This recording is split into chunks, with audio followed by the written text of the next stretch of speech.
Have you ever watched a tennis match? The players run, swing their rackets, and a little yellow ball zips back and forth. It seems simple, but that ball is a marvel of science and engineering. Before it ever hits the court, it travels thousands of miles and goes through an incredible transformation. Every part of a tennis ball is designed for a reason. The bounce, the flight, the feel on the racket. It must survive powerful hits, bounce predictably on any surface, and meet strict standards. The materials, the fuzzy felt, even the air inside, each is chosen for performance. Its journey starts in rubber plantations, travels through high-tech factories, and ends up on the world's biggest stages. Millions are made every year, shipped to tournaments, clubs, and stores worldwide. Next time you hold a tennis ball, think about the science and history packed inside. Today we'll follow its journey from raw rubber to the iconic yellow sphere. We'll see how it gets its bounce, its color, and why every detail matters. There are strict rules every official ball must follow. This is a story of technology, history, and sustainability. By the end, you'll never look at a tennis ball the same way again. It's not just a ball, it's a piece of scientific art. Ready to serve up some science? Let's discover what makes a tennis ball more than meets the eye.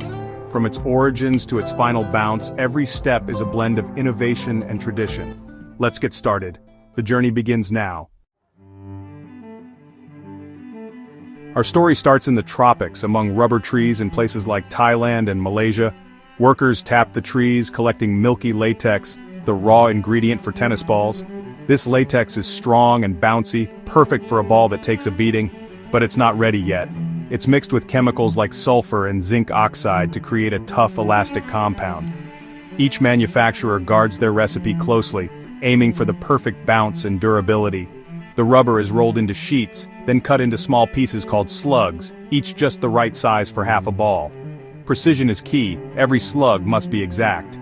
The slugs are placed in molds shaped like half-spheres. Heat and pressure transform them into perfect rubber shells through a process called vulcanization. Sulfur strengthens the rubber, making it elastic and resilient. After a few minutes, the molds open, revealing sturdy half-shells. These will soon become the core of the tennis ball. Every step is about control, getting the right shape, strength, and bounce. From tree to half-shell, the journey is already global and precise. The next phase, turning these shells into a pressurized, bouncy core. The science of rubber is just the beginning. Each shell is a building block for the perfect tennis ball. The process is fast, but every detail matters. Quality is checked at every stage. Only the best shells move on. The journey continues as we build the heart of the ball. Let's see how the core comes together. With rubber half-shells ready, it's time to create the ball's core. The edges are buffed and coated with strong adhesive. Two halves are pressed together in a machine, but before sealing, a chemical pellet is added inside. When heated, this pellet releases nitrogen gas, creating internal pressure. This pressure is the secret to the tennis ball's bounce. The halves fuse into a hollow, pressurized sphere. Another round of heating ensures the rubber is strong and the gas is sealed inside. The result, a firm, bouncy core with about 12 psi of internal pressure. The surface is then sanded to help the felt stick later. At this stage, the ball is pressurized, durable, and ready for its iconic yellow coat.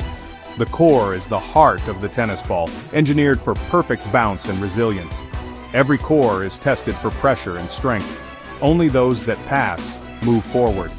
The next step, giving the ball its famous fuzzy felt. The transformation from raw rubber to bouncing core is complete. Now it's time for the finishing touches. The journey from tree to core is almost done. Let's see how the ball gets its signature look. The felt makes all the difference. The core is ready for its signature look, the fuzzy yellow felt. This felt isn't just for style, it's a blend of wool and nylon for feel and durability.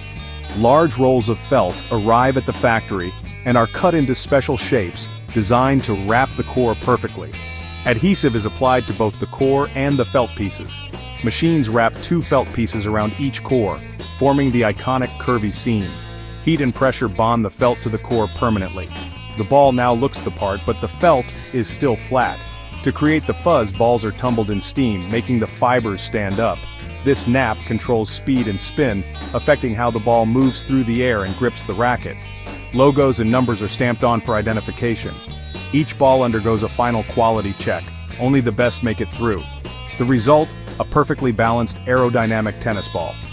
The felt is more than decoration, it's essential for play. Every detail, from the seam to the fuzz, is engineered for performance. The ball is now ready for the court. From core to cover, every step is about precision. The science of felt is as important as the science of rubber. The tennis ball is almost complete. Next, let's explore what makes it bounce so well. Why does a tennis ball bounce so well? It's all about the rubber and the pressurized gas inside. The vulcanized rubber is elastic, snapping back quickly after impact. Inside, nitrogen gas creates high pressure, about twice the air pressure around us. When the ball hits the ground, both the rubber and gas compress, then rebound, launching the ball upward. That's why new balls bounce higher than old, flat ones. The gas leaks out over time, reducing pressure. To keep balls fresh, they're sold in pressurized cans.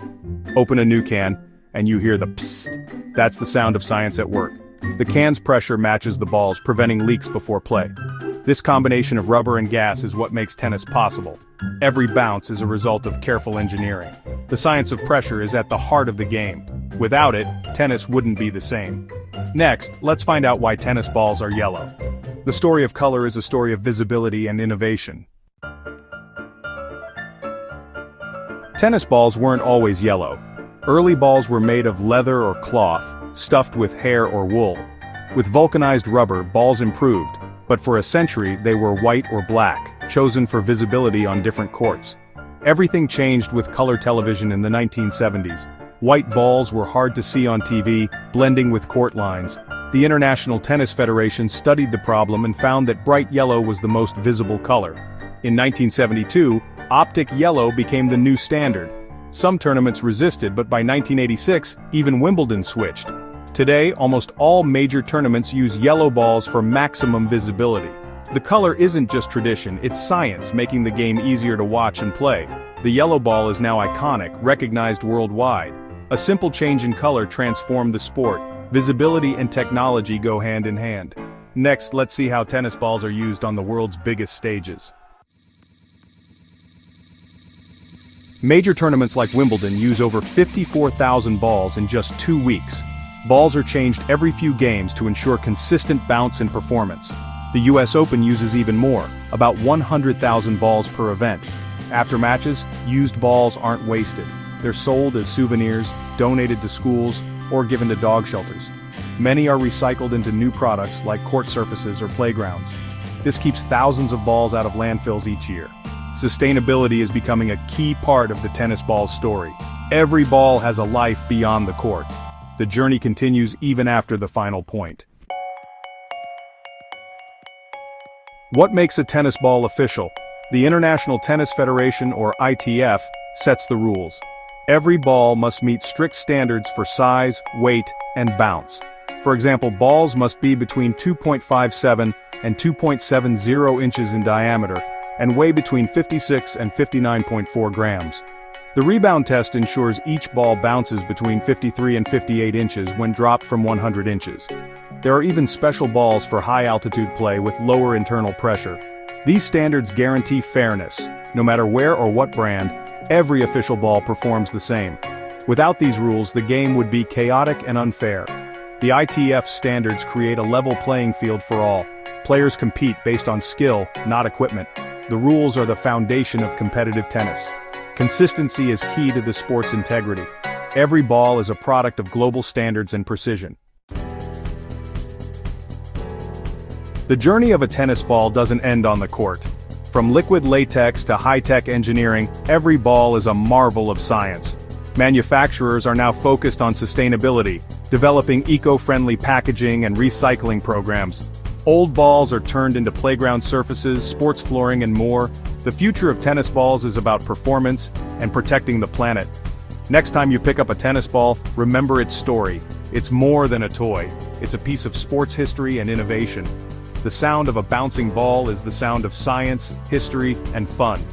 From factory to final point, the tennis ball connects players and fans worldwide. Its simple design hides a complex, beautiful process. Science is everywhere, even in a fuzzy yellow ball. Bounce it, play with it, and appreciate the journey. That's the story of the tennis ball, more than meets the eye.